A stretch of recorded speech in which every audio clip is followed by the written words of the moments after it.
გამარჯობა, ბატონო სამსონ. მოგესალმებით. ძალიან სასიხარულოა, რომ თქვენ შეძელით გამონახეთ დრო და აი ამ ჩვენ პოდკასტში მობრძანდით, რომ გაგვიზიაროთ ეს თქვენი დიდი გამოცდილება და თქვენი აზრი იმასთან დაკავშირებით, რასაც ჩვენ ერთად ვეძებთ და ვცდილობთ, რომ აღმოვაჩინოთ. არის მეორე სეზონი უკვე ჩვენი კონკურსის, რომელსაც ეწოდება ღანი. სიყვარული, როგორც განხრობის გზა. და აი ამის გარშემო დღეს ვისაუბროთ ისეთ თემებზე, რომლებიც ჩვენს კონკურსანტებს დაეხმარება, რომ უფრო კარგად და უფრო სიღრმისეულად გაიაზრონ ეს ამოცანები, რომელიც მათ წინაშე დგას ამ კონკურსის ფარგლებში. პირველ რიგში მინდა გკითხოთ თანამედროვე ქართული მხატვრობის შესახებ. თქვენ პირადი გამოცდილება გაქვთ თითქმის მთელი მე-20 საუკუნის გამოჩენილ მხატვრებთან პირადი კომუნიკაცია და პირადი ურთიერთობა გქონდათ და გააქვთ ეხლაც და ვისაც არ იცნობდით იმათზე კიდე ძალიან ბევრი ფიქრი და ბევრი ყურადღება გაქვთ და დრო გაქვთ დათმობილი მათი შემოქმედებისადმი და მინდა გკითხოთ ესეთი რამე, რომ აი რა არის ქართული მხატვრობა ზოგადად? რითია ის ქართული და საიდან მოდის ეს ჩვენი, ასე ვთქვათ, აი ეს დიდი საგანძური, რასაც ქართულ მხატვრობას ვეძახით? რა თქმა უნდა, ჩვენს კულტურას დიდი ფესვები პირველ რიგში დიდი მადლობა მოწვევისათვის, რა თქმა უნდა. მადლობა.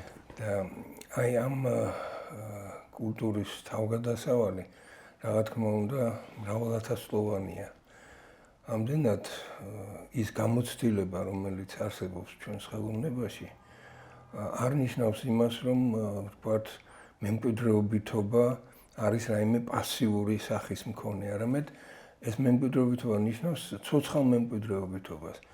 რა თქმა უნდა, განახლებასთან ერთად არსებობს ისეთი მუდმივი, კონსტანტური ნიშნები, რომლებიც იდენტობის მარკერია და იდენტობის პრაქტიკულად წარმომჩენიც არის.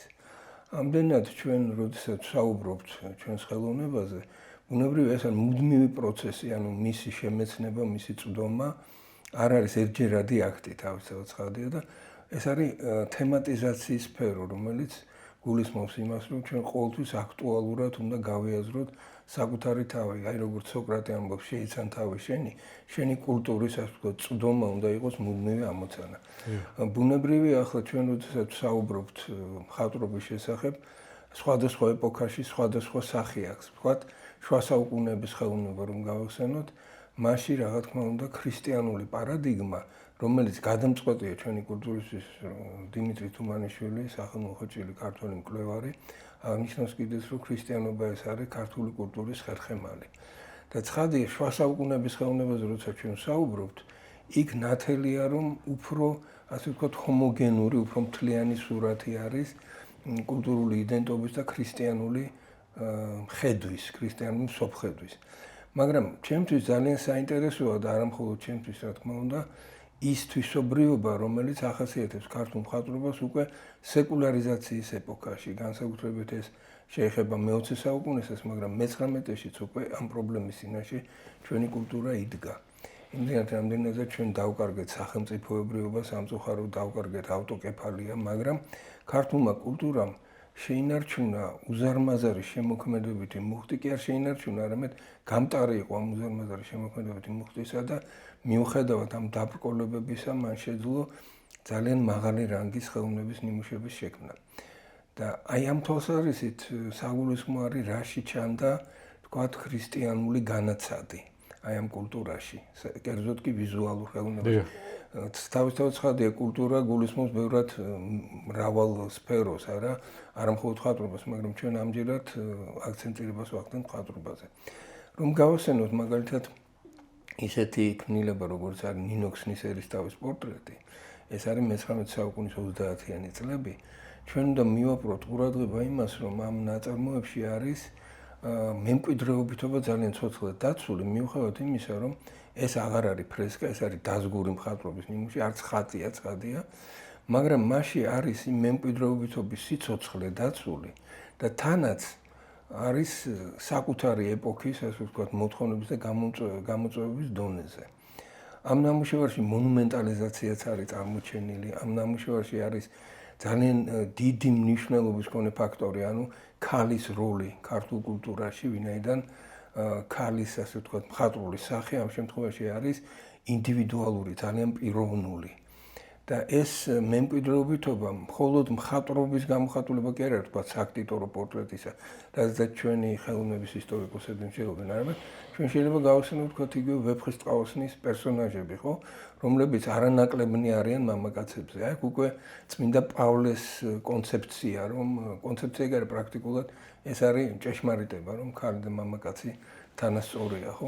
ეს ჩვენი კულტურისთვის უნიშნელოვანესი რამე იყო და ამ სურათში სწორედ ეს არის წარმოჩენილი. ამავე დროს ძალიან საინტერესოა აქ არის მარადიულობა, აი ამ პიროვნულობის ხაზგასმით და ამავე დროს წარმავლობა, როდესაც ჩვენ ლანდშაფტს ვაკვირდებით, იქ არის უფრო დროის მდინარების მომენტი წარმოჩენილი, ხოლო უცვალებელობა და ამაღლებულობა და თუ შეიძლება ასე ვთქვათ, აი რაღაც მუდმივობა ამ ქალბატონის იერში არის. თანაც მუდმივი თვისობრიობა მისი ეს პიროვნული სიმაღლე და ღირსების მატარებლობა არის წარმოჩენილი როგორც უმნიშვნელოვანესი მარკერი ჩვენი კულტურის ნამდვილად. და თან ამ მონუმენტურობასთან ერთად არის, რა თქმა უნდა, ლირიკული ხარეც. ძალიან მნიშვნელოვანია. ეს პრინციპი, აი ამ მონუმენტურ ხელოვნებასთან კავშირისა დაზგურ მხატვრობაში, რომელიც უკვე ეკლესიის სივრცის გარეთ არის, მაგრამ მასში არის მეხსიერება აქტუალური ეკლესიის სივრცისა, ვლინდება მუხრან ბატონების ჯგუფურ პორტრეტში, სადაც არის შესანიშნავად წარმოჩენილი კლავ-და-კლავ სააქტიტორო პორტრეტების პრინციპები, რომელიც მაგალითად იუზა ხუსკივაძემ და სხვა ჩვენმა მკვლევარებმა შეისწავლეს, არის შინაგანი მნიშვნელოვანება, ღირსებით ახსილობა, ერთგვარი, თუ შეიძლება ასე ითქვას, აი ერთობის სული მთელი ოჯახისა. მე მგონი ეს ძალიან აქტუალური თემაა, მით უმეტეს აი ოჯახის სიწმინდის დღესთან დაკავშირებით, ჩემი აზრით, იმიტომ რომ აი ეს პარადიგმა თუნდაც ამ ნამუშევარში ძალიან სერიოზულად არის წარმოჩენილი, თაობებს შორის კავშირი, მთლიანობის განცდა არაჩვეულებრივი და შინაგანი მნიშვნელოვანება თვითონ ამ პორტრეტისა, ჯგუფური პორტრეტისა, თანაც არაჩვეულებრივად დახვეწილი ფერწერული თვალსაზრისით და სისადავის მატარებელი მთელი ამ დახვეწილობის დროს. რა თქმა უნდა, მას შემდგომ რაც მოხდა გარკვეული ცვალებადობა კულტურული ისტორიული თვალსაზრისით, აი ამ თბილისური პორტრეტის პარადიგმა შეიცვალა უფრო უშუალო კავშირით ევროპული მხატვრობის პრინციპებთან. აი ამ თვალსაზრისით თუ რა ნიშნებია ქრისტიანული კულტურისა, ჩემთვის განსაკუთრებით საყურადღებო არის ალექსანდრე მრევლიშვილის პორტრეტი, ქართველი ქალისა, ქალიშვილის პორტრეტი.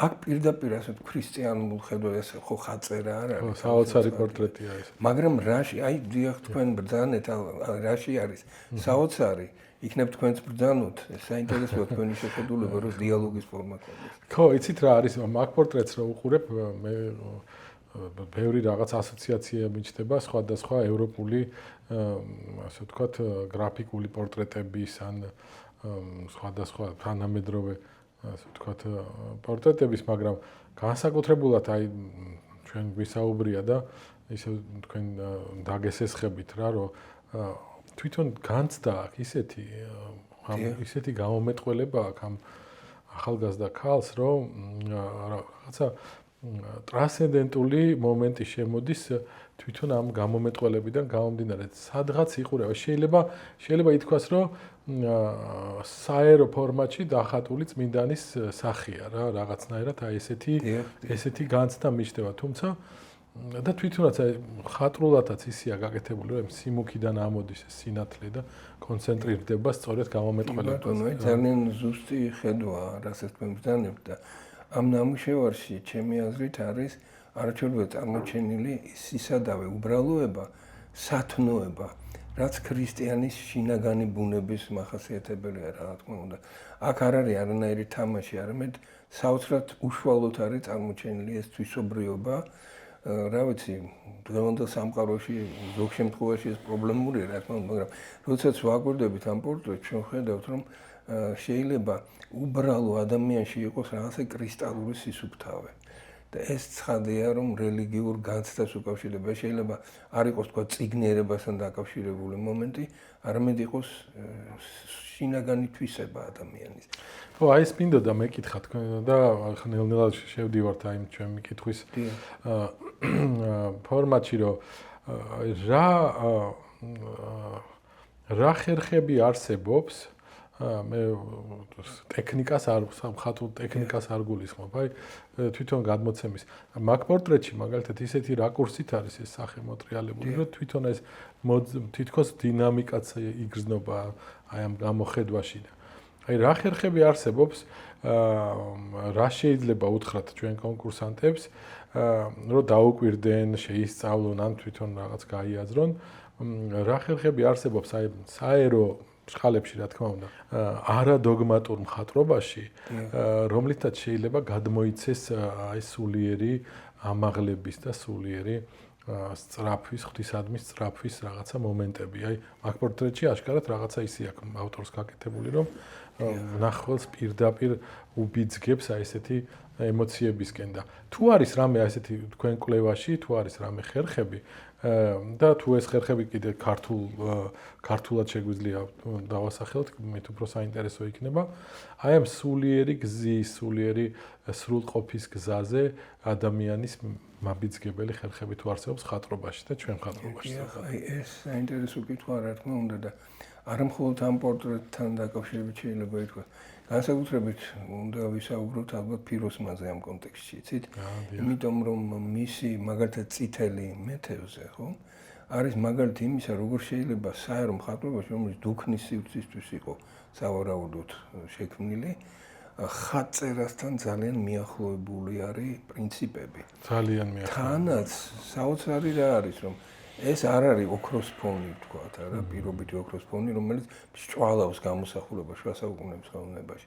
არამედ ეს არის ძალიან ისეთი მაინტეგრირებელი, რაღაც ჰოლისტიკური საწყისის შემცველი სიშავე, რომელიც პიროსმანაშვილის შემოქმედებაში საოცრად კრეატიული საწყისია. რაში გამოიხატება ეს ბატონმა გოგი ხოშტარიამ ეს საკითხი კარგად შეისწავლა და დააკვირდა, რომ ამ სიშავით შეიძლება იქნას გამოხატული სივრცეც, შეიძლება იქნას გამოხატული სიბრტყეც, შეიძლება ჩრდილიც იყოს, შეიძლება რაღაცა ელემენტი იყოს, თქვათ, რომელიმე კონკრეტული ლანდშაფტის, თქვათ, მიწის თუნდაც, ოღონდ არა იმდენად კონკრეტული პეიზაჟურობა, არამედ ზოგადი ხატება გარემოსი ბუნებისა, ასევე შეიძლება იყოს, თქვათ, წყლის და ასე შემდეგ. ეს არის საკვირველი მაგალითი იმისი, თუ როგორ შეიძლება ერთი საწყისით ინტეგრირება და საერთოდ ფიროსმანაშვილის მხატვრობა არის მაგალითი იმისა, თუ როგორ აღწევს ეს წარმოუდგენლად დიდი ოსტატი იმას, რომ მხატვრულ ნაწარმოებში იყოს რეალიზებული საკვირველი უბრალოების დროს რაღაცა სიდიადე, ამაღლებულობა და მთლიანობის განცდა, მთელი სამყაროს მთლიანობის განცდა და ეს ნამუშევარი ხატწერის ასოციაციას იმდენადაც იძლევა, რომ მასში არის ნიმბისებური თავსაბურავი. თუმცა თევზი რახან უყურე ხელთ, აქ უკვე წმინდა პეტრეს ალუზიაც არის. მე თევზი. ამაზე სხვა შორის ნანა ბურჭულაძემ მიაპყრო ყურადღება ამ საკითხებს და ძალიან საინტერესო ხედვები აქვს მის ამ კვლევებს. ამ კუთხით ის შუა საუკუნეებში შეისწავლის მოგეხსენება და ფიროსმანაშვილი არის არაუშუალო მემკვიდრე, რა თქმა უნდა, მაგრამ შინაგანად გამტარი მთელი ამ უზარმაზარი გამოცდილებისა და ეს ერთგვარი ზეაწეულობა, ეს სიდიადე არის იმ მონუმენტალიზმთან ძალიან ახლოს ყოფი, რაც თქვა თუნდაც ატენშია. და ასევე არის რაღაცა უცნაური კავშირები სხვადასხვა ეპოქებთან, იგივე შუამდინარო კულტურასთან, ძველ აღმოსავლეთთან, რა თქმა უნდა, არის ჯოტოსთანაც ასოცირებული, არის რა თქმა უნდა მისი დროის ავანგარდისტულ ხელოვნებასთან ასოცირებული, მაგრამ არავითარ შემთხვევაში ის ავანგარდისტად არ უნდა მოეძროთ. ის მისი ხედვის უნივერსალიზმის გამო ბევრად უფრო მომცველად აღიქვამს სამყაროს. ამდენად ფიროსმანაშვილის შეცნობა ძალიან მნიშვნელოვანია, ოღონდ არავითარ შემთხვევაში მისი იმიტაცია, მისი ბაძვა, იმიტომ რომ ეს შეუძლებელია უბრალოდ. პრინციპების წვდომა, იმ კონცეფციის, ასე ვთქვათ, ამოცნობა, რაც მის შემოქმედებაში არის წამყვანი.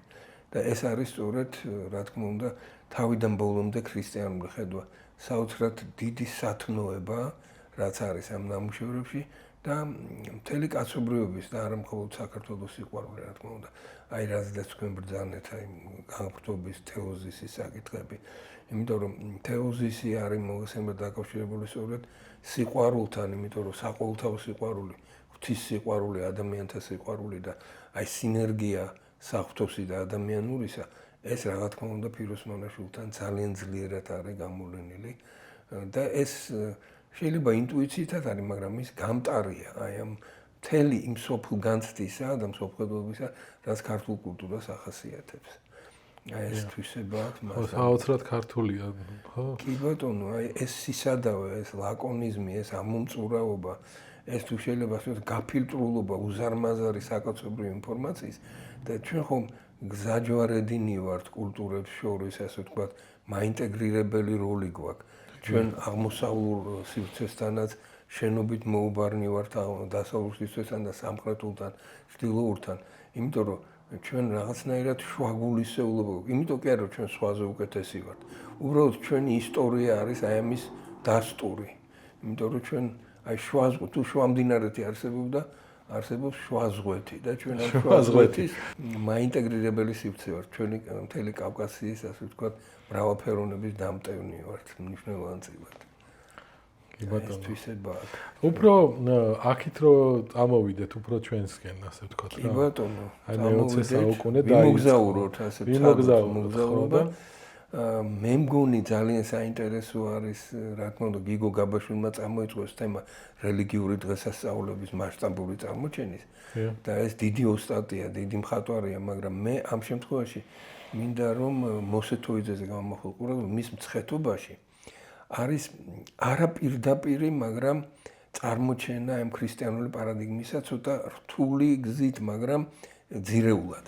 რა მაქვს ხედულობაში?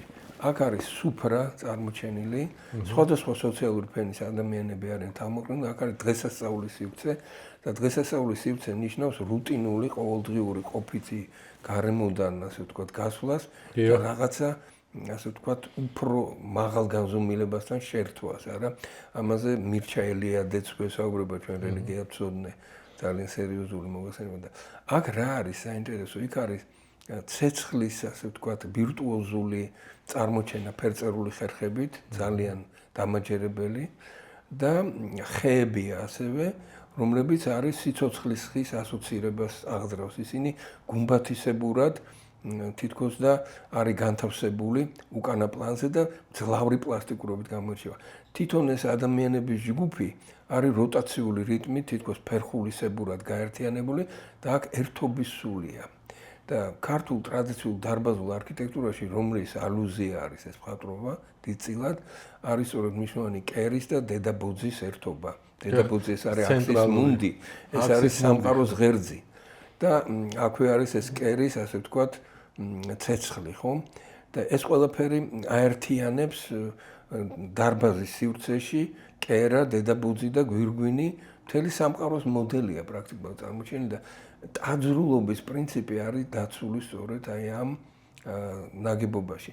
მაგრამ რა არის საინტერესო, რომ თვითონ ამ ნაგებობას გარდა დარბაზისა ეწოდებოდა ერთობის სახლი. და ის ერთობის სულისკვეთება, რაც ამ სურათშია წარმოჩენილი, არის ძალიან დამაჯერებლად მოწმილი. მაგრამ თავარი კიდევ რა არის აქ? არ მხოლოდ დარბაზის ალუზია, არამედ გაჩირაღნებული სვეტიცხოველი და იქვე მცხეთის ჯვარი. ანუ მთელი საქართველოს ერთობის თუ შეიძლება ასე თქვას ხატებაა. მაგრამ ამის შემდეგ მოდის კიდევ საოცარი სურათი. 1918 წელი ეს არის დავით კაკაბაძის იმერეთი დედაჩემი. ეს შედევრი. საკვირველი ნამუშევარი, რა თქმა უნდა, გარდაიცვალა ფიროს მანაშვილი 1918 წელს და იმავე წელს იქნება დავით კაკაბაძის ეს შედევრი იმერეთი დედაჩემი, რომელშიც საოცარი სინთეზირება არის ტრადიციის და ნოვაციის. თითქმის აბსტრაჰირებული, რადგან ბატონი ლევან ჩეულიშვილის საუბრობს ლანდშაფტის და თითქმის, ასე ვთქვათ, აი კვატროცენტული სიზუსტით და ზედმიწევნით დახატული წინაპლანის, მაგრამ რა არის მთავარი აქ? აქ არის მთავარი ის, რომ ეს ყველაფერი არის გამთლიანებული, უწყვეტობაში წარმოჩენილი და რა არის მაერთებელი? თავად დედის ხატება, რომელიც გარინდებულია, რომელიც ერთდროულად, როგორც ბატონი ლევანი ამბობს, მუშაობს კიდეც და ისვენებს კიდეც და ამავე დროს სიცოცხლის ხის თემა ისე კლავ და კლავ, რაც ჩვენ მოსეთოვიძესთან ნახეთ, რაც სხვა შორის ფიროსმანთანაც ძალიან მნიშვნელოვანი ხალხია. და რა ხდება ამ შემთხვევაში? ეს ხე არის მართიებელი წინა და უკანა პლანისა.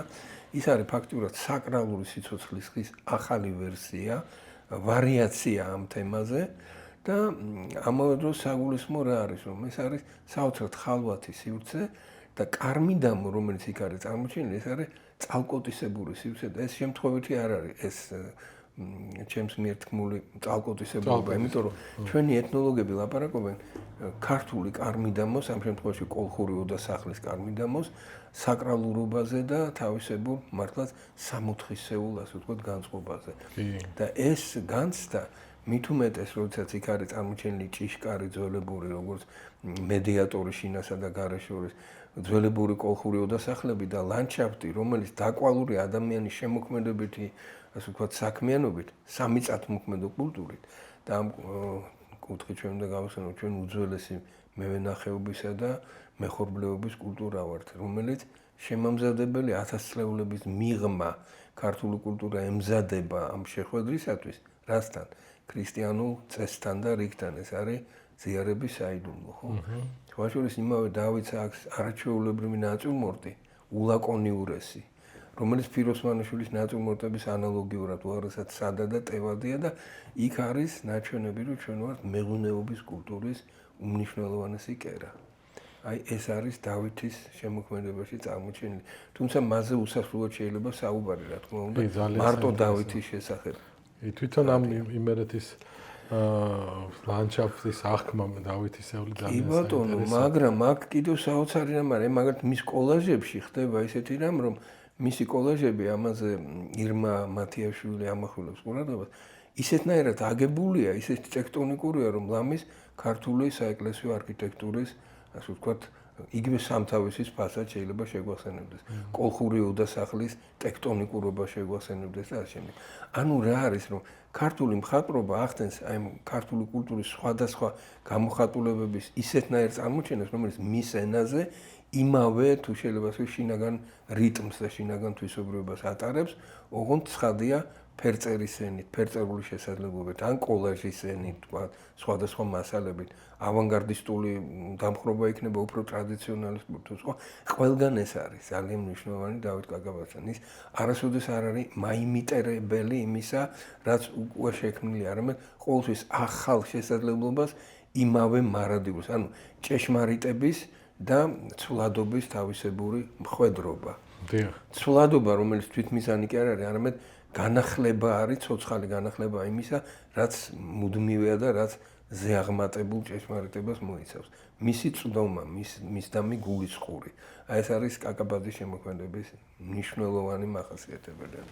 აი ერთ-ერთი კითხვა ისევ, რომელიც იბადება, თქვენ როგორც აი ანალიტიკოს, ხელოვნების ექსპერტს, ხელოვნებაცოდნეს, რითი შეგიძლიათ აი ხაზგასმით გამოყოთ ქართული ფერწერა, ქართული თანამედროვე ხელოვნება, თანამედროვე მხატვრობა სხვა ასე ვთქვათ ქვეყნების თუ სხვა ეთნოსის მიერ შექმნილი მხატვრობისგან. აი რითია ეს ქართული ეს ჩვენი მხატვრობა? კი ბატონო, აი ამასთან დაკავშირებით მე მინდა გავხსენო ბატონი ვახტანგ ბერძის ერთი თვალსაჩინო კონცეფცია, რომელიც ჩუბინაშვილიდან მოდის და ის არის მისი მემკვიდრე.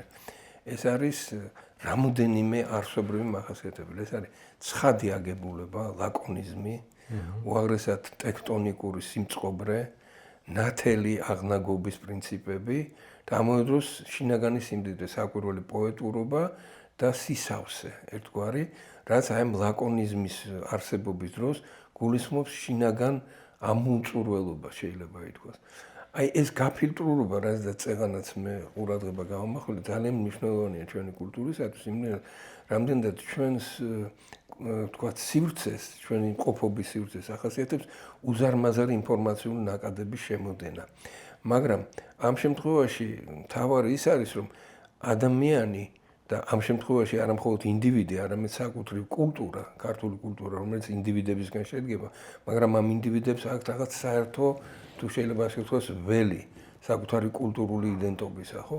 და აი ამ შემთხვევაში საუბარია იმაზე, რომ აი ამ გაფილტვის შედეგად მხოლოდ იმას კი არ გავიაზრებთ, რაც შემოსულია ინფორმაციული ნაკადების სახით, არამედ ჩვენში არსებული შინაგანი ბუნების აღმოცენება, აი როგორც კარგად დარგული ხერო ამოდის, ხო? კარგი ნაყოფი რო აქვს, რაც არ უნდა გაანაყოფიეროს სხვადასხვა ინფორმაციულმა შენაკადებმა, ის თვითონ უნდა აღმოცენდეს. და ეს თვისობრიობა ნამდვილად არის ჩვენში. აი მაგალითად, იგივე ელენე ახვლედიანის შემოქმედება რო გავხსენოთ. ის რა თქმა უნდა ბევრად უფრო სპონტანური, ბევრად უფრო ემოციურია, მაგრამ შედარებითი ანალიზის შემთხვევაში გამოჩნდება მაინც მეტი ლაკონიზმი, მეტი სისადავე, ვიდრე რომელიმე სხვა კულტურის წარმომადგენელთან. ბევრად მეტი გვაქვს ჩვენ საზიარო, მაგალითად მედიტერანულ სივრცესთან, ფრანგულ კულტურასთან. ვინაიდან მასში არის ის ზომიერების მუხტი, რომელიც ახასიათებს საზოგადოებას ამ სივრცეს, ხო? იტალიური ხელოვნება იქნება, ეს ფრანგული ხელოვნება იქნება, სხვა. აი მონათესავენი ვართ გარკვეულწილად მათი ხედვების. აი გერმანული ექსპრესიულობა, გერმანული სიმძაფრე, გერმანული ესე ჭარბი დაძაბულობა ჩვენს კულტურაში ნაკლებად არის, ასე ვთქვათ, გათავისებული კი არა, ეს არ არის იმდენად თვითონ. ანუ შვების მომგვრელობა, თავისუფალი სუნთქვის მომენტი, ხო? ეს რაღაც სიხალვათის მომენტი. ეს მომენტები არის ელენე ახვლედიანის თუნდაც ერთ ბრწყინვალე ნამუშევარში, ეს არის ძველი სამრეკლო. და ჩვენ ისე უბრუნდებით ქრისტიანული ხედვის მთავარ მომენტებს. მოგეხსენებათ, რომ მე-20 საუკუნის მძიმე ეპოქაში ხდებოდა დევნა რელიგიურობისა, ქრისტიანობისა და ეკლესიების ნგრევა და ბევრი უკუღმართობა, ხო? მაგრამ აი ზუსტად იმავე პერიოდში არის ადამიანი, რომელიც ამას აპროტესტებს, ოღონდ აპროტესტებს როგორ? ქმნის ძველი სამრეკლოს მხატვრულ სახეს, რომელიც მთელ ლანდშაფტს, გრანდიოზულ ლანდშაფტს, ხოშურის ბევრი რამ აქვს საერთო იმ ლანდშაფტს, დავით კაკაბაძის პარადიგმულ ხედვასთან ლანდშაფტისა, როგორ გითხრათ, აი თითქოს აწესრიგებს, თითქოს ამთრიანებს, თითქოს კრავს და ამავე დროს მისი ესე იგი დაძველებულობის და მიუხედავად და აი ძლივს რო დგას ერთი შეხედვით, ხო? ამავე დროს არის მასში რაღაც შეუდრეკელობა, სიმყარე, იქვე ზარებია, ხო? ეს სილუეტის მეტყველება, ეს დეფორმაციის სიცხოილე, ეს ყველაფერი ასევე ძალიან თავდაჭერილი და ამავე დროს ძალიან სენსიტიური. და ამას ის ახერხებს ისეთნაირად, რომ ძალიან დამაჯერებელი ხდება ეს ყველაფერი და მაკომპენსირებელია იმ უბედურების ჩემთვის, რაც ხდებოდა რელიგიის დევნის პროცესში, ხო? იმიტომ რომ შეუპოვრობა, თვითონ მისი პიროვნული შეუპოვრობა ძალიან კარგად გამოჩნდა თუნდაც ამ ნამუშევარში. და აქ არის გადაძახილი კონსტანტინე გამსახურდიას სახელმოხვეჭილ ზარები გრიგალში რომ აქვს. ასევე საპროტესტო ტექსტია ძალიან ექსპრესიული, ოღონდ ეს ექსპრესიულობა, რა თქმა უნდა, არის ზომიერების ფარგლებში. კონსტანტინე გამსახურდიას ინტენსივობა არ არის ისეთი, როგორც ვთქვათ, რომელიმე სხვა. ეს რომელი წლებია დაახლოებით? დაახლოებით, ესე იგი 20-იანი წლები არის ორივე შემთხვევაში და ამ მხრივ რაღაცა უცნაური სინერგია მოხდა ამ დიდი შემოქმედის მხვედრობა, ერთმანეთისგან სრულიად დამოუკიდებლად. ეს ძალიან საინტერესო ამბავია, იცით, იმიტომ რომ წერლობა და მხატვრობა ეს არის ერის გულის ნადების გამოხატულება, ხო? დაუმორჩილებლობის თუ გნებავთ და ამ მხრივ ძალიან საინტერესოა. უფრო ჩვენ დროისკენ რო წამოვიდეთ და გავიხსენოთ უკვე ჩვენი თანამედროვე მხატვრებიც. აი რა არის მათთვის მთავარი ამოცანა? ეხლა ჩვენ ვლაპარაკავთ ამ ღანის კონკურსის გარშემო და სიყვარული განხთობის გზა და კაფიოდ გამოხატული ქრისტიანული კონტექსტი გვაქვს, ხო? მაგრამ ისიც ფაქტია, რომ აი თქვენს მიერ დასახელებული მხატვრობა თუნდაც აი სრულიად სეკულარული თვალითაც რო შევხედოთ, მაინც უშუალო კავშირში არის აი ქრისტიანობასთან, ხო? იგივე ის პიროსმანის მეთევზე, იგივე ეს მწყეთობა. ხო და აი რატომ არის ეს რომ და არის თუ არა რომ აი ჩვენ თანამედროვე მხატვრობაშიც გვაქვს ესეთი კავშირები ქრისტიანობასთან, რომელიც არ არის, ასე ვთქვათ, საეკლესიო მხატვრობა, ანუ საერო მხატვრობა, მაგრამ აი ეს კავშირები იგრძნობა თუ არა და რა არის ამის მიზეზი ამ კავშირების არსებობის? მოგახსენებთ, რა თქმა უნდა, ეს ამოუწურავი თემაა. ცოტა შორიდან რომ დავიწყოთ, აი ვთქვათ, იგივე სერგო ქობულაძის ამბავი იგორის ლაშქრობისა, იქ წითელი განხენებული ფონი როა, არაჩვეულებრივად მეტყველი, რომელიც რა თქმა უნდა ასოცირდება ხაწერასთან. და რელიეფთანაც. ამავე დროს არის ნეორენესანსულიც, მაგრამ აი ეს ხერხი, რა თქმა უნდა, არის მესიჯი აი ამ შუა საუკუნოვანებისა. ძალიან საინტერესოა ამაზე დაკვირვება. მაგრამ არა მხოლოდ ეს, აი რომ მივახლოვდეთ თქვათ ისეთ დიდ ოსტატებს, როგორც არის მაგალითად ბუჩა ჯაფარიძე. აი მისი მონუმენტალიზირებული უბრალო ადამიანების ხატული სახეები, ჩემთვის რაღაცა დაგვარად ფიროს მანაშვილის ხატულ სახეებთან არა გარეგნულად, არამედ შინაგანი წყობით არა მიახლოებული. არა იმდენად ლენინის და სტალინის პორტრეტები, რაც მას შეუქმნია და ესეც ეპოქის თუ შეიძლება ასე ვთქვას, ისტორიის გამოხატულება, ამას ჩვენ ვერ გავექცევით ცხადად. მაგრამ ყველაზე ორგანული, ყველაზე ბუნებრივი იყო მაშინ, როდესაც ის თავისი რურალური, სოფლური სივრცის ესოდენ მახლობელ სამყაროს წარმოაჩენდა და იქ ეს ქრისტიანული ეთოსი ძალიან ძლიერად არის გამოხატული, იმიტომ რომ ამ ადამიანების შინაგან კეთილშობილებაში, მათ მონუმენტალიზმთან შეხამებულ უბრალოებაში, მათ სისადავეში, მათ ერთგვარ აი კომუნიკაციურობაში, ბუნებასთანაც, კომუნიკაციურობაში ერთმანეთთანაც, ანუ ურთიერთობის კულტურაში ეს ყველაფერი შესანიშნავად ჩანს, ხო? და მხატვრული ხერხებით, ფერწერული სიმდიდრით აღმოჩენილი ეს ძალიან დიდი მემკვიდრეობაა. ახლა უჩა ბევრად უფრო გავაცნობიერეთ მისი ღირებულება, რა თქმა უნდა, რომ გაფილტრა ბევრი რამ. მაგრამ უკვე თქვათ 50-იანი წლების ხელოვნება რო გავხსენოთ, აქ საოცრად საინტერესო და ბევრი მნიშვნელოვანი ფიგურა გვყავს ჩვენ. აი მაგალითისათვის რო გავხსენოთ ისეთი დიდი ოსტატი როგორც არის ზურაბ ნიჟარაძე. მას აქვს დახატული ოთარ ჭილაძის პორტრეტი. პორტრეტია და რა არის აქ ესეთი რომელიც თქვათ მაინდამაინც შუა საუკუნეებს უკავშირდება. იმ კითხვასთან დაკავშირებით რომელიც თქვენ ადრე დასვით მე უნდა გავხსენო ერთი რამ რომ ნატურმორტი იქნება თქვათ პეიზაჟი ნაკლებად მოიხსენება შუა საუკუნეებში მხოლოდ და მხოლოდ სიმბოლური მინიშნებაა. ნატურმორტი შეიძლება საიდუმლო სერობაში შეგვიდეს.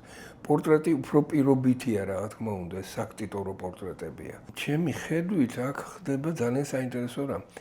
ოთარ ჭილაძე როგორც ძალიან დიდი მწერალი აი ამ ინტენსიურ საოცრად მძაფრ პორტრეტში ისეთნაირად არის წარმოჩენილი შესანიშნავი მხატვრის ბატონ ზურაბის მიერ რომელიც საბედნიეროდ ჩემი პედაგოგი იყო და მე მასთან კონტაქტები მქონდა მაღალი კულტურის ადამიანი ვარ ბატონ ზურაბი რა გამოავლინა მან ალბათ უნებლიეთ საბოლოო ჯამში რომ ოთარ ჭილაძე არის გამტარი მთელი სულიერი თავგადასავლის მათ შორის ქართული მწერლობის აქ თითქოს რუსთაველის შინაგანაცადიც არის წარმოჩენილი მის ასე ვთქვათ აი ამ დაძაბულ მზერაში ვთქვათ გალაქტიონის ალბათ დავით გურამიშვილის და ასე შემდეგ ხო ეს არის თვითონ კულტურის მთავარი პარადიგმის გამტარი დიდი მწერალი ხო და ეს იგრძნობა ძალზე დამუხტულ პორტრეტში უარესად ეს ალბათ რაღაც ერთგვარი წინასწარმეტყველებაა იმიტომ რომ როდესაც ზურა ხატავს ოთარს მაშინ ახალგაზრდები არიან და ის ჯერის პიკო არ არის გამختარი და ოთარს კიდე არ აქვს დაწერილი ეს თავის საოცარი ნაწარმოებები, მაგრამ რაღაცა ესეთი წინასწარ განჭრეტაა, რა თქმა უნდა. და სიცოცხლის ბოლოსკენ ისინი ძალიან ღრმად მიდიან ამ ქრისტიანობისკენ ორთავეს, ვათაშორის ესეც აგულისხმობა და მე მახსენდება დავით გურამიშვილის ერთი სტრიქონი, ეხლა ზეპირად არ მახსოვს, მაგრამ იქ ამბობს ასეთ რას მე რომ რუსთაველი თითქოს მუსიკალურად შეეხმიანება არჩილს ვახტანგ მეექვსეს და აი ამ ჩვენ დიდ მწერლებს და მუსიკა ყველაზე დიდი მაინტეგრირებელია ქართულ კულტურაში ეს არის რაღაც საზეო გამოხატულება ხომ და აი ესეთი უცნაური პასაჟი დავით გურამიშვილისა რაც მე შემდეგ ნახე იმიტომ რომ რა თქმა უნდა დავითიანი მანამდეც ჰქონდა წაკითხული მაგრამ მივაპყრე ყურადღება რომ თურმე გურამიშვილმა ასეთნაირად დაინახა შინაგანი ერთობა სხვადასხვა თაობის დიდ მწერლებს შორის. და აი სწორედ ოთარ ჭილაძის პორტრეტში ეს ზურაბ ნიჟარაძემ საოცარი სიღრმით წარმოაჩინა. როგორ შეიძლება მთელი კულტურის გამტარი იყოს ერთი დიდი პიროვნება. აი ანა კალანდაძეც არის, გურამ ჩეულიშვილიც არის თუნდაც. ყველა აი ერთ პიროვნებაში ფოკუსირებული, ხო? ეს არის საკვირველი მაგალითი იმისი, თუ როგორ შეიძლება ასეთი არა თითქოს თემატიურ თვალსაზრისით არა ქრისტიანული, აი ღრმა ქრისტიანული, ასე ვთქვათ, ჩამწვდომობა როგორ არის წარმოჩენილი. მაგრამ არის კიდევ ერთი პორტრეტი, ძალიან საინტერესო, ეს არის მზია ბაქრაძის პორტრეტი, რომელიც ძალიან სპირიტუალიზებული, ეს არის შესრულებული პასტელით, ძალიან გამჭვირვალე და სიცისფრით არის აღსავსე. ეს უბრალოდ ცისფერი კი არა, ეს სიცისფრე ზუსტად. და ელგუჯა ბერძენიშვილმა ცნობილმა მხატვარმა, რომელიც მისი მეგობარი იყო ზურაბ ნიჟარის, მის კოლექციაში იყოს ნამუშევარი, ქალბატონი მისი მეუღლე გახდა. მითხრა, რატომაც არ შეიძლება რომ აქ ჩვენ დავინახოთ ყინწვისის, თქვათ, რაღაცა მემკვიდრეობით, აი ამ მისტიურ სიცისფრეში. მართლა შეიძლება სრიამ დავინახოთ. რა თქმა უნდა. ეხლა, რა ვიცი, რახან მივყვებით აი ამ საკითხებს. კი ბატონო. თქვათ, იგივე ოჯახის სიწმინდის დღეს უბრუნდები, მუხრან ბატონობის პორტრეტზე ხომ მოგახსენეთ? და ეს ძალიან კარგია, რომ ასეთი ტრადიცია დაარსდა. ეს პრინციპში ეს ტრადიცია ყოველთვის იყო, მაგრამ აი ესეთი ფორმით, არა? უწმინდესმა და უნეტარესმა ილიამ მეორემ რომ ეს შემოიღო და ეხლა რო გრძელდება ეს უწმინდესი და უნეტარესი შიო ახლა ამ ტრადიციას ძალიან ღირსეულად აგრძელებს ჩემი აზრით და აი რა მახსენდება ეხლა მნიშვნელოვანი ეს არის სწორედ გურამ გელუანის ოჯახი დუშეთიდან ეს არის საბჭოთა ეპოქა 60-იანი წლებია მაგრამ აქ არის მუხრან ბატონობის პორტრეტთან გადაძახილი საოცარი ისეთივე ღირსებით დგანან ისეთივე წარმოჩენითნი არიან ისეთივე სათნოებით ახსოვსენი და რაღაც სილბოთი, რაც ქრისტიანისათვის ნიშანდობლივი არის და ამავე დროს თაობათა კავშირის მომენტი. იქ არის ძველებური ფოტოსურათები, ამ სხვა შორის რუსი ხელოვნებაცოდნებიც ამახვილებდნენ ყურადღებას და ზოგ შემთხვევაში დაკვირვებული თვალი მათი ბევრ ამას ამჩნევდა. და არა მარტო ოკუპანტები არიან, არამედ რაღაცას ხედავდნენ კიდეც ალბათ. ყოველ შემთხვევაში ადრე მაინც.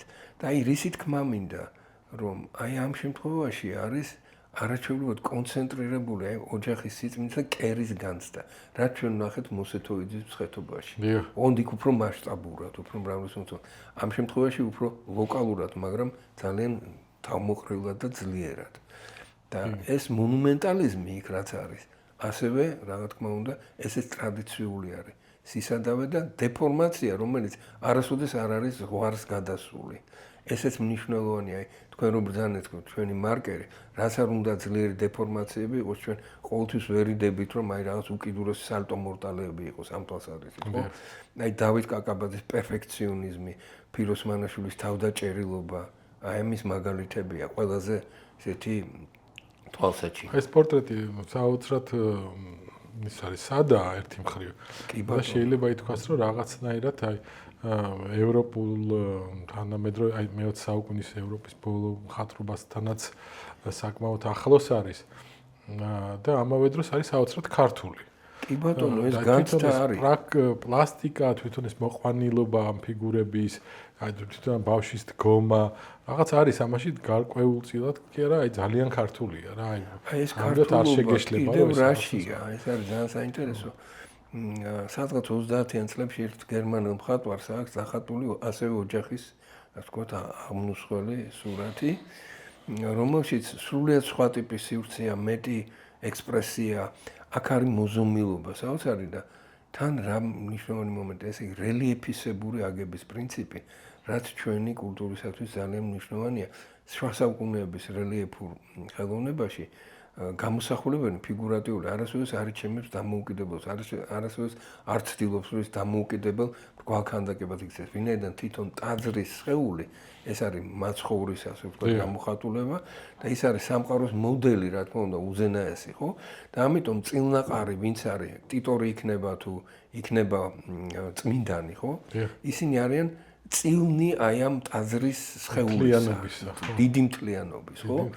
და ეს დიდი მთლიანობის განცდა არის სწორედ აი ამ პორტრეტში.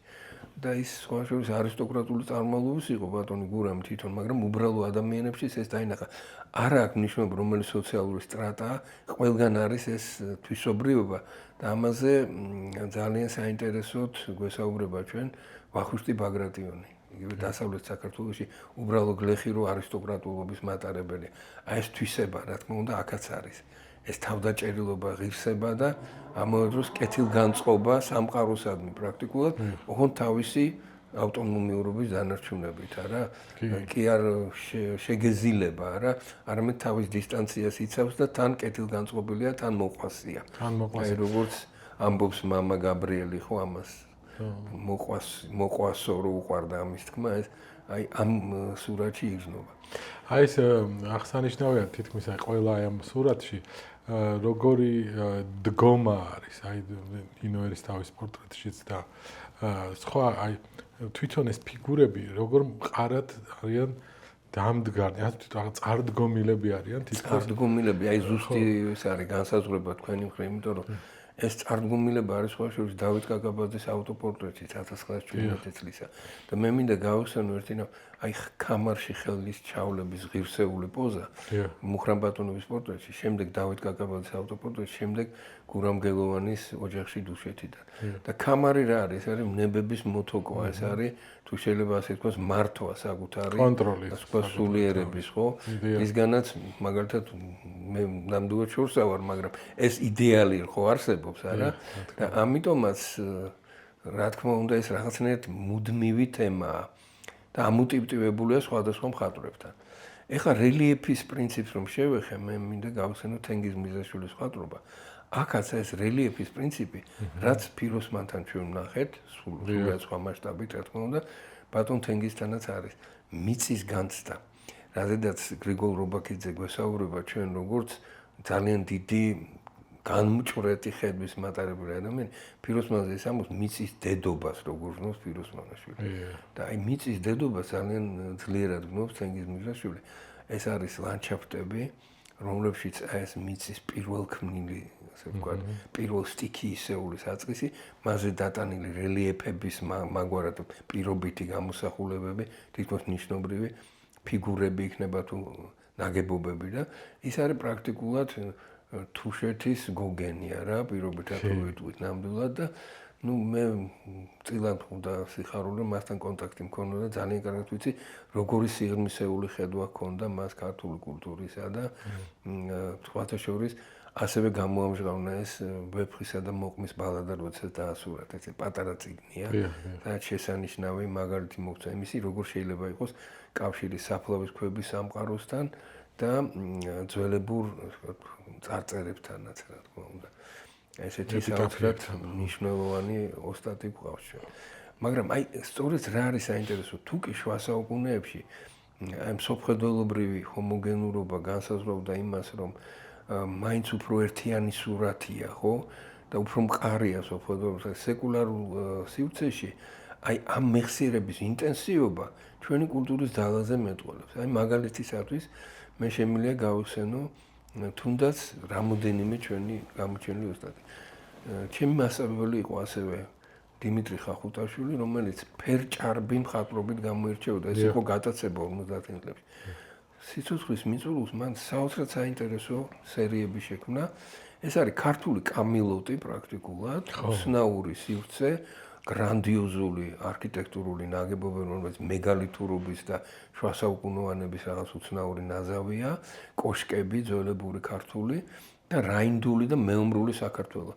აი კულტურის მცველი რაინდები, აი ეს სამყაროა და გრანდიოზული სივრცეები, რომლებიც რაღაც უსასრულობაში აიჭრება პრაქტიკულად და მე ვიცი მისი დიდი განათლება და მისი საოცრად დიდი პატრიოტიზმი და ჩემთვის გასაგებია რომ აი ესეთ თემასთან ის მივიდა თავის სიცოცხლის მიწურულს. და რამდენად მრავალფეროვანი და რამდენად მრავალისმომცველი იყო 50-იან წლებში აი ამ ქრისტიანული ხედვის, ასე ვთქვათ, მრავალმხრივობა. მაგალითად, ავთანდილ ვარაზი რო ავიღოთ. მის შემოქმედებაში არის ფანტასტიკურად საინტერესო მიდგომა რა კუთხით. ეს არის მხატვარი, რომელიც აუტსაიდერებს, მარგინალებს აქცევს გულისყურით ძალიან დიდ, ასე ვთქვათ, მის თვალსაჩინოში ხვდებიან ისინი და მათი თანამდგომია ეს ადამიანი პრაქტიკულად და არა მხოლოდ სახელმოხვეჭილი ადამიანები, არამედ ისინი, რომელთაც სულიერი ცხოვრება ძალიან მნიშვნელოვანია. ის მელანქოლიურობა, რაც აქ არის, აი ტკივილთან არის დაკავშირებული ადამიანების სიყვარულთან. ჩვენ წაღარ ვახსენეთ ეს სიყვარულის თემა, რა თქმა უნდა, მასთან ძალიან ძლიერად არის მოცემული და ადამიანების ღირსების ხელშეუხებლობის წარმოჩენა. სადღაც ველასკესის განწყობის ანალოგიური ჩემთვის ყოველ შემთხვევაში, არა ფორმით. და უცბად გვახსენდება ელ გრეკოსეული მისტიური ფერადოვნება. ეს სითეთრე, არა თეთრი, არამედ სითეთრე. არა ლურჯი, არამედ სილურჯე, არა ოქროსფერი, არამედ სიოქროსფრე, ხო? აი ეს თვისებები ნატურმორტებშიც ეს საკრალური სინათლე საოცარი, ხო? თემო ჯაფარიძეს აქვს საიდუმლო სერობა, რომელმაც თავიდან ჩემზე, როდესაც ვნახე პირველად, უზარმაზარი შთაბეჭდილება მოახდინა. ეხლა მე არ შეუდგები მის დეტალურ ანალიზს, ჩემთვის თავარი ის იყო, რომ ეს იყო ძალიან დიდი სულიერების მატარებელი ქმნილება, რომელიც თითქოს ეძებდა ეკლესიის სივრცეში ბოლომდე ვერ იყო მისული, მაგრამ ამ გზას ადგა. და ეს არის 70-იანი წლები, როდესაც ალექსანდრე ბანძელაძე და ლევან ცუცქირიძე უკვე უწმინდესი და უნეტარესის ილია მეორის წყალობით იწყებენ აღორძინებას ქართული საეკლესიო მხატვრობის. გუდიაშვილის შემდეგ დიდი ჩვენი მხატვრის ეს ხომ არ იყო, არ ხდებოდა და სხვათა შორის ახლა არ მინდა დამავიწყდეს, რომ ლადო გუდიაშვილს აქეთ შესანიშნავი სურათი ეს არის სადგეგრძელო განთიადისა, დაცემულობა, გაუცხოება ადამიანის როგორი სახეებია, საშინელი, ასე ვთქვათ, ტრაგიზმი, მაგრამ რა არის იქ თავარი მაინც და იმედის მომცემი, ეს არის სიცოცხლის ხის თემა, ისევ და ისევ, რაც ვთქვათ მოსეთოიძესთან არის, რაც დავით კაკაბაძესთან არის და იქ ბატონ ლადოსთან ეს არის ჯვარსახოვანი ხატება, ანუ ხატი და ჯვარი როგორც ნიკო მარი ამბობს, ეს არის ერთი ხო პრაქტიკულად და ეს სიცოცხლის ხის თემა არის იქ საოცარი ძალით, ასე ვთქვათ, გამაწონასწორებელი ვიტყოდი იმ დაცემულობისა, რაც არის და ამ სურათში წარმოჩენილი. ეხლა დაუბრუნდით თემო ჯაფარიძის აი ამ ნაწარმოებს და ერთი რამ არის ხაზგასასმელი, რომ ქართული საეკლესიო არქიტექტურა შუა საუკუნეებში ეს იყო დედა სხვადასხვა ხელოვნებებისა, ის იკრებდა. და ახლა ჩვენ ვხედავთ, რომ სანამ უწმინდესმა და უნეტარესმა არ შეძლო რომ აეღორძინებინა საეკლესიო ხელოვნება, ეს იყო რელიგიური ხელოვნების შედარებით შეფარული თუ უფრო გამომჟღავნებული გამოვლინებები. ახლა ალექსანდრე ბანძელაძეს თუ გავიხსენებთ, მას აქვს ასევე საიდუმლო სერობის სხვა ვერსიები, ძალიან თამამი, ნეოავანგარდისტული და უფრო ორთოდოქსულობისკენ წავიდა, როდესაც მოხატა ეკლესია, ხო? თეენწკირველი ძალიან საინტერესო დაკვირვებებს თავაზობს ამ ტიპის ხელოვნებაზე და ასევე ნინო ღაღანიძე, რომლებიც საეკლესიოსა და საეროს შორის განსხვავებებზე და საერთო ნიშნებზე საუბრობენ. და ამ კუთხით ლევან ცუცქირიძეც არაჩვეულებრივად საინტერესო სტატია, რომელიც ფრესკოცენტრულობისკენ მიმყვანებელია თავის ხელოვნებაში და ის საკრალური სინათლე, რაც მის შემოქმედებაში არის, ასევე ძალიან მნიშვნელოვანია. ლევანი თავისთავად ახლა სიონს რო ხატავდა. კი, ეს იყო პირველი შეხვედრა ძალიან გაბედული ხელოვნებასთან და ეს იყო ძალიან ისეთი ღირსებით ახსოვსე, ძალიან თავდაჭერილი ადამიანი და მისი მხატვრობაც აი ამ ნიშან-თვისებებს ატარებს. თვითონ პიროვნული მისი ხედვა არის შეიძლება ასე ვთქვათ პროეცირებული მის შემოქმედებაში. ის უშუალოდ გამოხატავს თავის პიროვნების რაობას. დიახ, ძალიან გამოხატავს. ვეფხისტყაოსნის ილუსტრაციებში და ვეფხისტყაოსანი ხო ქრისტიანული ქმნილებაა მოგეხსენებათ. ეხლა ჩვენ უნდა გავუსენოთ ასევე ძალიან დიდი ოსტატი რევას თანხმოურავი, რომლის ჩვენი მასმიძლის სასახლე ფიროსმანისეული ნატურმორტის პერსონაჟების და გრანდიოზული დედაბოძის ხატება არის თავმოყრილი და რა არის საინტერესო ამ კუთხით, რომ დედაბოძის შემქმნელი ოსტატები იყვნენ ამავე დროს ეკლესიების აღმშენებელნი. ამაზე გურამ ყიფიანი ძალიან ზუსტად ამბობს, რომ ის ადამიანები, რომლებიც დარბაზს აშენებდნენ, ისინი აშენებდნენ ქართულ ეკლესიებს. რომ დარბაზი ტაძრული სივრცეა რა თქმა უნდა. აი ეს ჯიბსონ ხუნდაძის ასევე წმინდა გიორგის თემა ესეთი როტაციული რიტმებით ახსოვს და ფერადოვანი ინტენსიური ძალიან და ისეთი როგორ გითხრათ აი ვიტრაჟისებური მანათებლობა, გამჭვირვალება და ამ გამჭვირვალებაზე დავით კაკაბაძის ლანდშაფტებშიც არის გამჭვირვალება. ეს ხატწერის გამჭვირვალებასთან ახლოს არის. და ასე შემდეგ. ეხლა შეიძლება მე ვინმე გამომრჩა, ბოდიში უნდა მოვიხადო, იმიტომ რომ თემა ძალიან მრავლის მომსვლელს ამოუწურავია. მაგრამ აქეთ რომ დავაკვირდეთ რა დიდი ოსტატები ყავს ასევე მე ვიხსენებ რამოდენიმე მათგანს, ხო?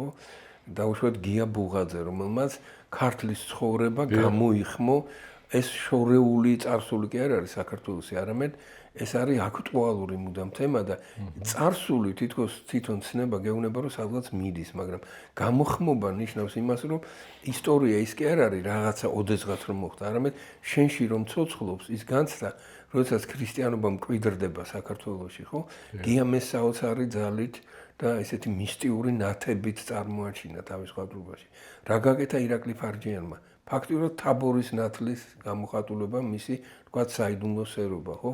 სადაც ფერწერის თვის ნიშანდობლივი მასალა გარდასახულია რაღაც უძვრფასეს თუ შეიძლება ასე ითქვას, ზემატერიალურ ნათებად გასხივოსნებად, ხო? და ესეც რა თქმა უნდა მიახლოვება იმ საკრალურ სივრცესთან, რაც შუა საუკუნეებს ახასიათებდა.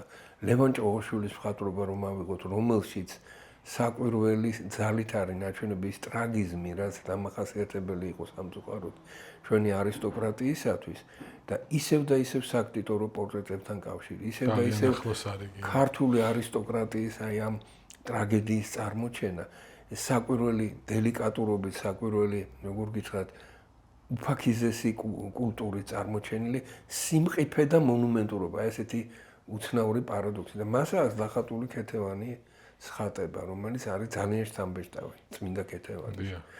ასევე, რა თქმა უნდა, ისეთი ოსტატები, როგორც ვთქვათ, დათო სულაკაური, ხო? რომელსაც ასევე საიდუმლო სერობა აქვს დახატული და იქ რა არის საინტერესო? მე ახლა ამას დეტალურად აღარ გავანალიზებ, ვიტყვი მხოლოდ იმას, რომ საიდუმლო სერობა მასთან წარმოჩენილია როგორც მთელი კაცობრიობა და არა მხოლოდ, ვთქვათ, ის რაც ოდესღაც მოხდა, ხო, ეს პირობითობა. ამავე დროს საქართველოს მთიანეთის აურაც ახლავს ამ ნამუშევარს და ამავე დროს უზარმაზარი გრანდიოზული სივრცე. კარლო კაჭარავას მხატვრობა სრულიად სხვა ტიპის. აბსოლუტურად. ნეოექსპრესიონიზმი, მაგრამ ასევე ბევრად უფრო ზომიერი ნებისმიერ ექსპრესიონისტზე. აქ არის ადამის და ევას ხატება, რომლებიც თანამედროვე ურბანულ სივრცეში დაკარგულნი, გაუცხოებულ გარემოში ერთმანეთს იფარავენ, როგორც ლილკე ამბობს, ხო? და აქ არის საოცარი რამ, რომ ეს ადამი და ევა თანამედროვე ადამი და ევა, რომლებიც ასე ვთქვათ, მწირები არიან ამ სამყაროში თითქოს მოგზაურობენ, კარლო არის შემწე თავისი მირების მანდილოსნების სხვათა შორის. იქ ქართული ხუთჯვრიანი დროშის წინასწარ განჭვრეტაც არის ამ ნამუშევარში და ჯვარცმის თემა. ასევე მერაბ აბრამიშვილი, რომელიც არაჩვეულებრივი მცოდნე იყო ძველი ტრადიციული ტექნოლოგიისას, გურამ აბრამიშვილის ვაჟი, რომელიც იყო ადამიანი, ვინც ძალიან დიდი სიფაქიზით, ძალიან დიდი ჩამწნომობით მოახერხა, რომ დიალოგში შესულიყო შუა საუკუნეების ხელოვნებასთან, მაგრამ ის ენერგეტიკა კი არ არის მის ნამუშევრებში, არამედ აი რაღაცა წარმოუდგენელი დახვეწილობა და თითქოს აი შორეულ ხილვასავით არის მონატრებაა, იცით? ეს არის სურვილი, ეს არის დიდი მიზანსწრაფვა იმისკენ, რომ აი საკრალური სივრცე კვლავ აქტუალური იყოს და ეს ჩვენთვის ძალიან მნიშვნელოვანია, იმიტომ რომ ჩვენ ვართ, როგორც ისევ ვიმეორებ დიმიტრი თუმანიშვილის სიტყვებს, ეს არის ჩვენი კულტურის ხერხემალი ქრისტიანობა. რატომ? იმიტომ რომ ქრისტიანობა არის ყველაზე მაღალი რამ. რატომ არის ყველაზე მაღალი? იმიტომ რომ არც ერთ რელიგიაში ასეთი მსხვერპლშეწირვა თავად ღვთისგან ადამიანებისადმი არ არის, როგორც წარმოუდგენელი სიყვარულის გამოხატულება მაცხოვრის მხრიდან, ხო, ადამიანებისადმი, მთელი კაცობრიობისადმი. და ეს სინერგია რას ნიშნავს? ეს ნიშნავს მიბრუნებას, მიქცევას იმ სიყვარულის სივრცისადმი, იმ შვაგულისადმი, რაც არის იესო ქრისტე, რაც არის წმინდა სამება, ხო? და ეს არის ჩვენი, რა თქმა უნდა, გულის მოთხოვნა უნდა იყოს ყოველ შემთხვევაში, ჩვენ ამისგან შორსა ვართ, უნდა ვაღიაროთ, ხო, რა თქმა უნდა, მაგრამ ეს, ასე ვთქვათ, განცდა თუ არის აქტუალური, ეს ძალიან მნიშვნელოვანია და ჩვენ მხატვრებთან ეს იყო და არის კიდეც, რა თქმა უნდა, იმიტომ რომ ჩვენ ვართ ამ დიდი კულტურის გამოხატული. შეიძლება მასშტაბებით ჩვენი კულტურა არ იყოს ისეთი გრანდიოზული, მაგრამ სულიერი სიღრმეებით ნამდვილად არავის არ დაუდებს ტოლს, იმიტომ რომ იგივე აი ჩვენ რო ვისაუბრეთ, ისეთი ფიგურები როგორც არის ილია ჭავჭავაძე, მე-19 საუკუნეზე ქონდა ხო საუბარი. როგორც არის თუნდაც სოლომონ დუდაშვილი, როგორც არის გაბრიელ ქიქოძე, ვაჟაზე რო აღარაფერი ვთქვათ, ხო?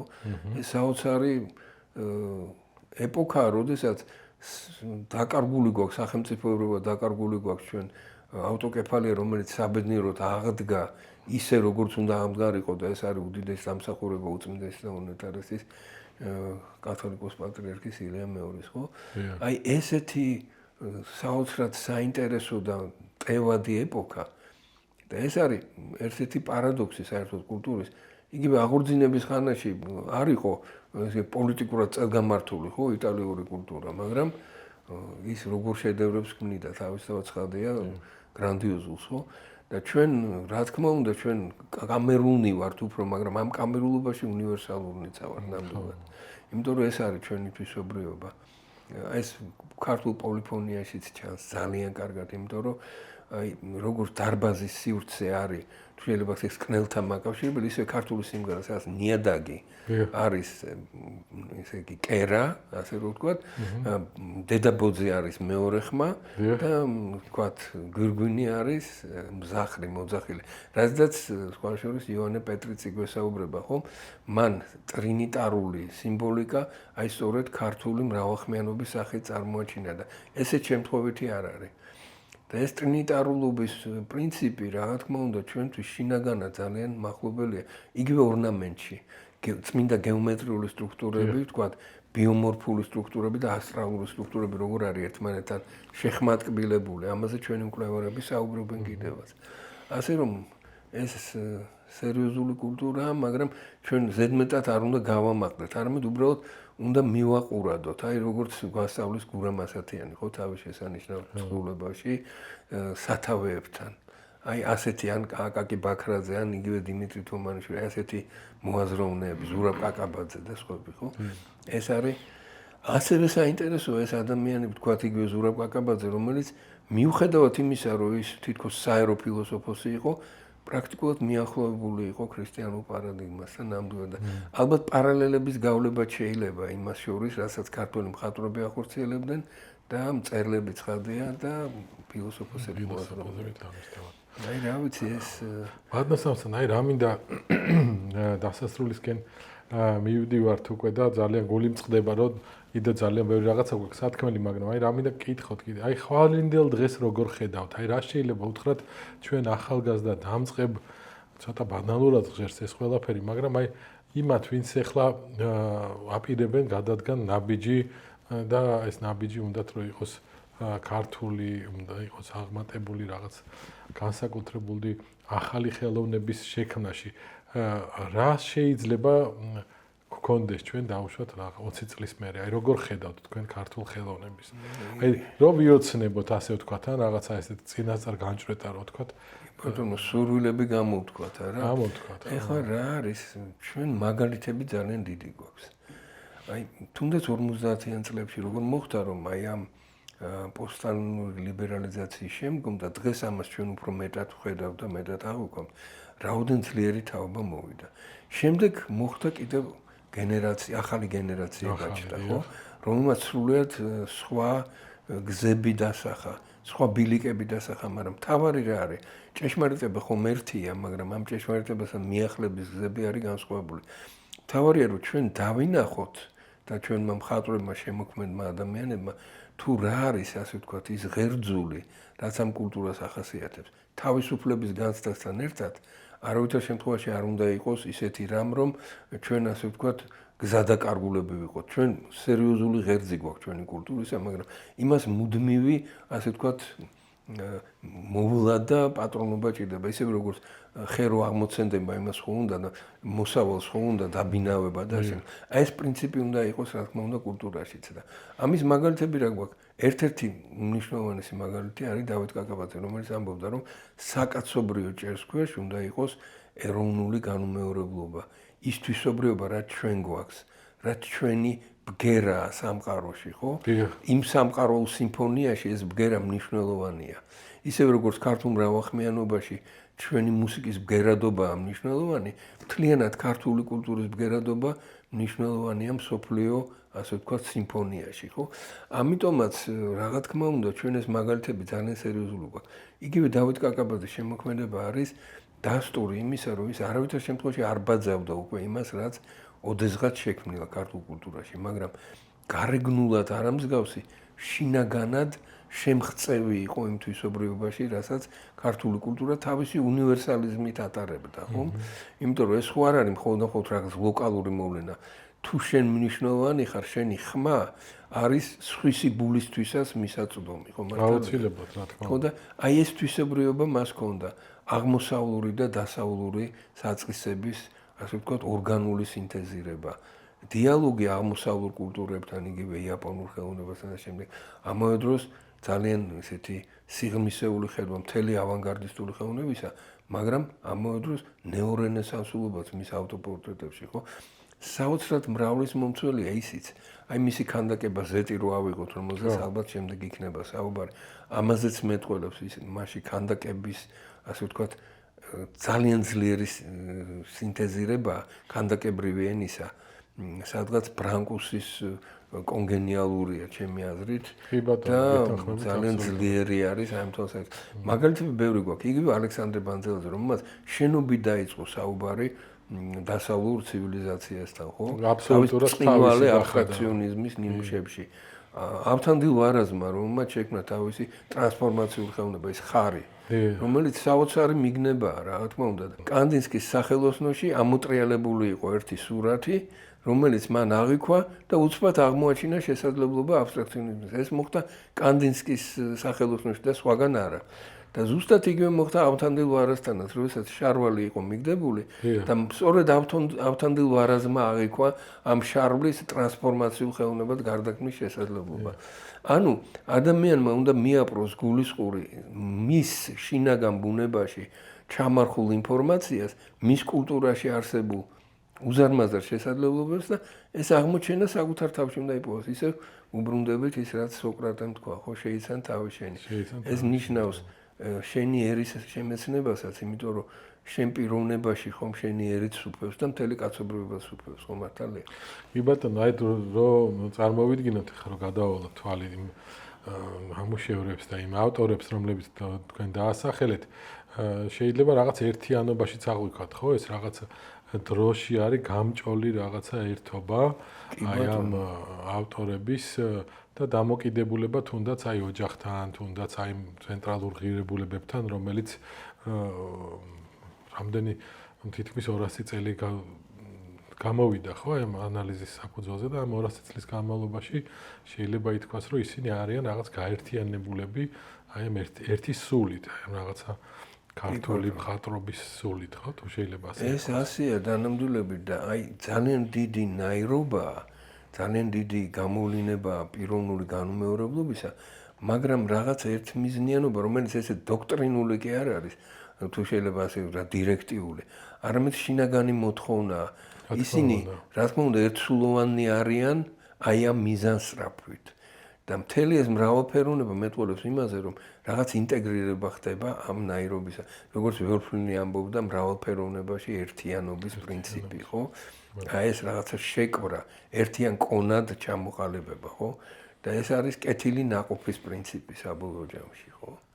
როგორც ირკვევა, თუნდაც ქართულ ორნამენტზე დაკვირვებისას, კეთილი ნაყოფის, ასე ვთქვათ, რიტმიკაა ქართულ ორნამენტს ნამდვილად და ამ კეთილ ნაყოფს ჩვენ ვხედავთ, მე მგონი, ქართულ მხატვრობაშიც. კი ბატონო. ალბათ ეს რაღაცა ადამიანური მცდელობაა, შეიძლება ითქვას ზეადამიანურიც კი, აი თვითონ აი ყოფის სრულყოფის. აი ყოფის უფრო განხთობებისკენ, უფრო სრულყოფისკენ წაყვანის, იმიტომ რომ თვითონ აი ეს თუნდაც ის პორტრეტები, თუნდაც ის რაღაცა ამ თანადროულად, ერთდროულად არის თან აწყო და თან ის რაღაც ტრანსცენდენტული უსასრულო დრო, რომელიც აი მარადიულობაში გადადის, აი თუნდაც ეს იმერეთი დედა ჩემი ან კი ბატონო, რა თქმა უნდა, რაღაცა დროშიც ტრანსფორმირდება ადამიანის ცნობიერება, როდესაც ამ ნახატებს უყურებს და რაღაც შეიძლება ითქვას, რომ ერთგვარი ისინია კავშირებია აბსოლუტთან რა. ამას ცდილობებია სწორი ბრძანებით და იცით რა არის, ამას შეიძლება უწოდოთ შორეული სიწმინდის სიგნალები, რომლებიც გამოსხივდება და აი როდესაც სინერგია ხდება მხატვარსა და იმ საკრალო სფეროს შორის, აი მაშინ ხდება კონცენტრირება და ფოკუსირება ამ შესაძლებლობების, ხო? ძალიან მრავალფეროვნად, მაგრამ ისე უბრუნდებით აი ამ განხრთობის და საყოველთაო სიყვარულის იდეას. როგორც ამბობს უმბერტო ეკო, სიბრძნეს აღემატება სიყვარული, ხო? რომელიც ყოვლის მომცველია, მთელ სამყაროს მოიცავს, მთელ სამყაროს. აი როგორც ვან გოგის ქმნილებებში ხეც რომ უყვარს, ბალახიც რომ უყვარს, ვარსკვლავებიც რომ უყვარს და შორეული ვარსკვლავები როგორ არის მოახლოებული. და აქ ჩვენ გვახსენდება მზედედაა ჩემი, მთვარე მამა ჩემი, ეს წვრილ-წვრილი ვარსკვლავები დადაძმაა ჩემი. ისევ გავდივართ აი მარადიულობაში, ხო მართალია და აი მარადილობაში გასვლის გეზი ჩვენ სხვა კულტურებთან ნამდვილად არის. ისევე როგორც სხვა კულტურებში საკუთარი გეზია და საკუთარი, ასე ვთქვათ, ბილიკები. ეს არის საგულისხმო. ბატონ სამსონ, ძალიან დიდი მადლობა დღევანდელი საუბრისთვის. უდავოდ ძალიან საინტერესო იყო და იმედი მაქვს, რომ ჩვენ კიდე შევხვდებით და კიდე ვისაუბრებთ. უდიდესი მადლობა და მადლობა მინდა გითხრათ მოწვევისათვის და ჩემთვის ძალიან სასიხარულო იყო, რომ აი ეს დიალოგი იყო ძალიან ცოცხალი, იმიტომ რომ თქვენი ნაზრები იყო ჩემთვის იმპულსის მომცემი ხშირ შემთხვევაში, როდესაც საუბრობდით და ეს რაღაცა ერთი მიზნისკენ თითქოს მიმმართველი იყო, ასე რომ მადლობელი ვარ. დიდი მადლობა თქვენ. იცეცხლით.